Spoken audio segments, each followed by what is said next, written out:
মৃত্যুর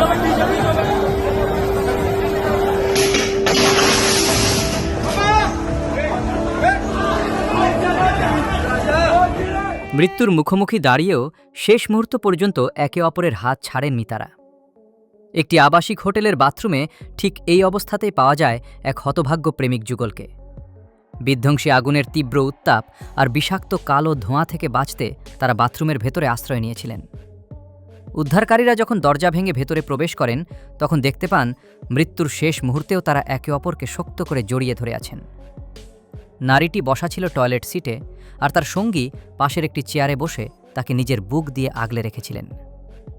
দম বন্ধ হয়ে আসা মরণ ফাঁদেও তাদের এই শেষ আলিঙ্গন উপস্থিত উদ্ধারকারীদের চোখ অশ্রু সজল করে তোলে।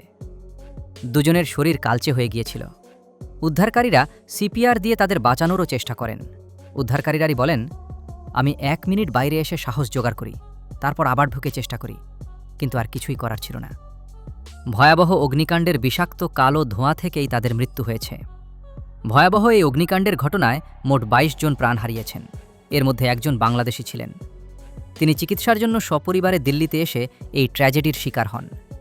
এ ঘটনায় আরও অন্তত 8 জন বাংলাদেশি গুরুতর দগ্ধ ও আহত হয়েছেন, যাদের মধ্যে 3 জনের অবস্থা অত্যন্ত আশঙ্কাজনক। বর্তমানে স্থানীয় হাসপাতালে চিকিৎসাধীন অবস্থায় তারা জীবনের শেষ মুহূর্তের সাথে পাঞ্জা লড়ছেন। মর্মান্তিক এই অগ্নিকাণ্ডের ঘটনাটি ঘটেছে ভারতের রাজধানী নয়াদিল্লির দক্ষিণ অংশের মালবীয় নগর এলাকার ফ্ল্যারিশ স্টে বিএনবি নামের একটি বহুতল আবাসিক হোটেলে। গত 3 জুন সকালে হোটেলের বেজমেন্টে থাকা রান্নাঘর থেকে এই আগুনের সূত্রপাত হয় এবং মুহূর্তেই তা পুরো ভবনে ছড়িয়ে পড়ে। হোটেলটিতে অগ্নি নির্বাপনের কোনো বৈধ সনদ ছিল না। জানলাগুলো ছিল স্থায়ীভাবে বন্ধ এবং বের হওয়ার পথ ছিল মাত্র একটি সংকীর্ণ প্রবেশ ও বাহির পথ থাকায় আগুন লাগার পর পুরো ভবনটি একটি জীবন্ত নারকীয় মৃত্যুকূপে পরিণত হয়। উন্নত চিকিৎসার আশায় বাংলা